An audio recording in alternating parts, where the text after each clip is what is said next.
hold on to your vinyl. It's Prog Hat. Hello. This video, let me back up a little bit. There's a vinyl tag going on, of course. I've already done one. Didn't think I was going to do the vinyl tag 2025. But here I am. I thought, you know what? I've done one. Let me just go ahead and do number 2. So that's what this video is going to be about, me answering questions for vinyl tag 2025. And I have them in front of me, and there's about 20 of them. So let me go ahead and get right into it.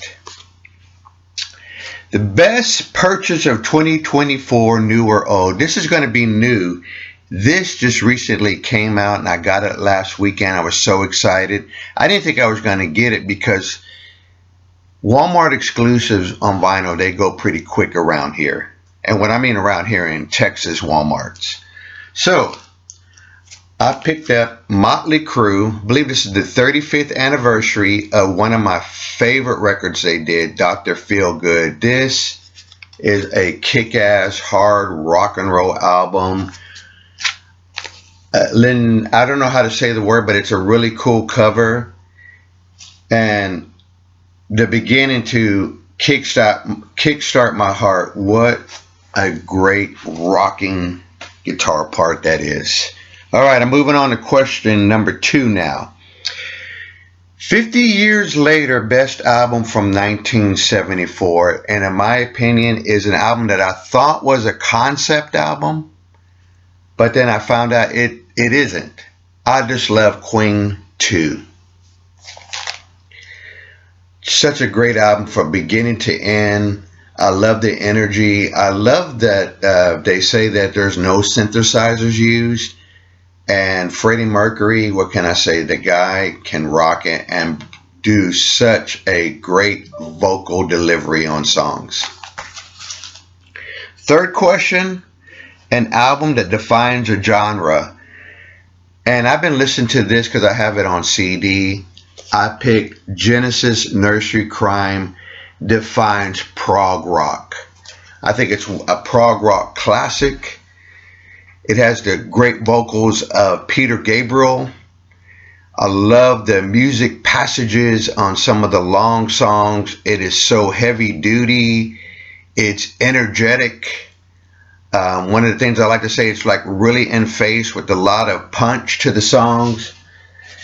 And songs like The Giant, let me make sure about that because I get it confused, but The Fountain of Salamis or something like that. Harold the Barrowed and The Return of the Giant Hedge, or Hogweed, excuse me. Hogweed, that defines prog rock to me. Best band from your home country. Texas, I live in Texas, and I'm going to go with ZZ Top. Tres Hombres.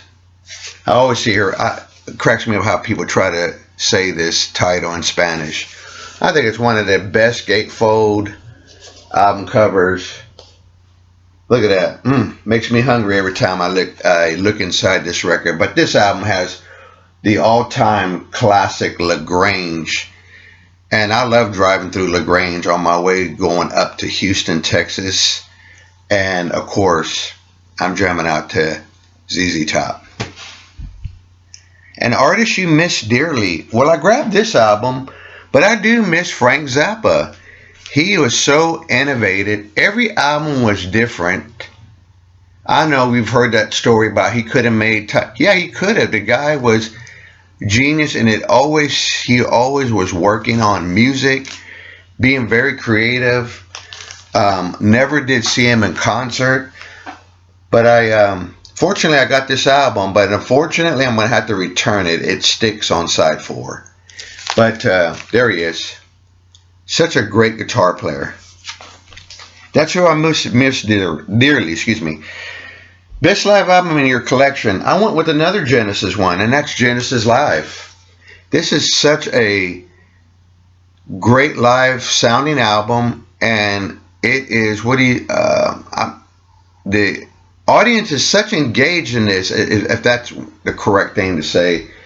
It is, from what I understand, missing Supper's Ready, because they did do that in this live performance. But I had a friend who hooked me up with the entire concert, and that was really nice of him. But the song that starts off this album, Watcher of the Skies, oh my goodness, that is such a powerful track. Another one that describes prog rock. Your partner just dumped you. What album are you putting on? Well, if that was to really happen, I wouldn't want anything, or Mrs. Prog had to said, see you later, I'm out of here. I would put this album on. Because as a youngster, I listened to it a lot of times with breakups. And that's All the Best Cowboys Have Chinese Eyes by Pete Townsend. An album with every song that I love, got me through those hard times, through the blues. And it ends with such a powerful track, Slit Skirts. They used to play it a lot on the radio, but not anymore. The song that I hear a lot on the radio is Let My Love Open the Door. Okay, best sounding drums on the album. Bill Bruford on Yes Fragile, of course, yeah. He's killer. The sound that he has is so warm. I guess you want to say analog, but it's just right there. And I just love the way it sounds with the piano playing of Rick Wakeman. And it fits, and he has such perfect timing. Yes, Fragile. Okay, here. A favorite artist who is a member of 2 or more bands. I chose Neil Young. He's one of my favorites. He was in Crosby, Still, Nash & Young. I don't have any Buffalo Springfield, but he was with them. But Time Fades Away, yeah, I love this album. But Neil Young is that artist who's been in 2 or more bands. I wish this had The Who in here. Then it would have been, but the question is Beatles or Stones? I wish it was Beatles, Stones, or Who. But hey, it is what it is. Beatles or Stones? I went with the Beatles, For Sale. This is the album I chose to show in this, but yeah, Beatles. I love this record, and recently it just celebrated, I believe, an anniversary. Killer record, I love it. You found a bag of weed. What are you going to listen to? With me, it's Van Halen, but which one? And of course, it's Fair Warning. Oh yeah, let's toke it up. Let's listen to Dirty Movies and Mean Street and Hear About It Later and Push Comes to Shove. This is the album. An album from the 80s you still listen to. Well, that's going to be Rush, Permanent Waves. I still listen to it to this day. One of their perfect progressive sounding albums.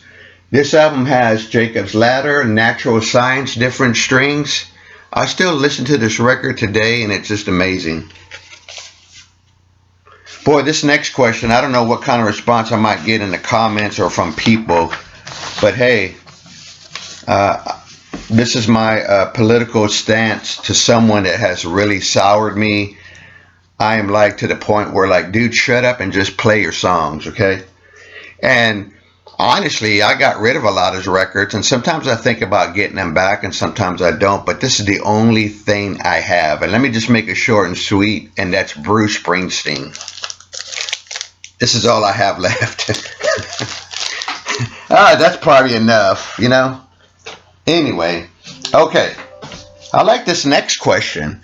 This next question is, show a favorite record label. That has always been and will be my number one favorite. Harvest Records. Yeah, the Pink Floyd. I love that label. It's still my favorite label to this day. Now the next question, a run of 3 great singles. I couldn't find any. I mean, I have singles, but I believe I could show like an album or greatest. I'm going to go with this Who that has a lot of great singles. Meaty, Beady, Big, and Bouncy. One of my early first records as a teenager, my mom gave me this on a birthday. I scored this nice UK copy of it, and it sounds really good. Yeah, lots of great singles. Hopefully that'll work. And let's see here. A RSD purchase that you actually constantly listen to. That's Miles Davis. Got this on. It's kind of like a light blue wave, ocean wave looking vinyl. I'm not going to pull it out. Live Evil. I love it. I think it's one of his best works. Even though it's an interesting album that it's been made from several samples pasted together. It doesn't sound like it. You can be reincarnated as any artist, dead or alive. Who is it going to be? Hopefully this won't be strange, but Syd Barrett. I picked this album because Syd Barrett wrote some really great songs on this, and I love his guitar chord structures. They're not, I don't know how to describe, they're very different, but they work.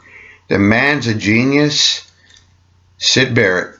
I even had a little picture of him on my deal. If I just thought, well, maybe I'd just show the picture of him. But Syd Barrett would be the one. Okay, best 3 lines in a song, The Who. And I chose Bargain. What a great song. I love that song from beginning to end. The 3 lines are, I'll pay any price just to get you. I'd work all my life and I will. To win you, I'd stand naked, stoned, and stabbed. Great lines in a song. An album you never get tired of. That's my favorite album of all time, Dark Side of the Moon. I never get tired of this record. I have several different copies of this on CD. I even scored a Japanese CD of this, but Dark Side of the Moon, I never get tired of. And if I could on this one, share your favorite VC channel. I'm going to share 2 that I really do enjoy seeing their videos. If that's okay, I'm going to go ahead, and the ones I'm going to mention is Michael P. Dawson. I really enjoy his channel. I love his music, and I love the way he gives his insights about the backgrounds of classical music. And the other one is Speaker's Corner. Jeff, he has a great collection of records. I like when he shares, when he gets a chance to, or his pickups. And I really enjoy his Elvis Presley collection. It's really neat. He posts pictures on it on Instagram, and I really enjoy them. These folks have been very kind and generous and said a lot of kind words, and I appreciate them and knowing them. There it is, folks. Edward, the Prog Hat Channel, Vinyl Tag 2025. Hope you enjoy. Probably another video that's going to be recommended, so check it out.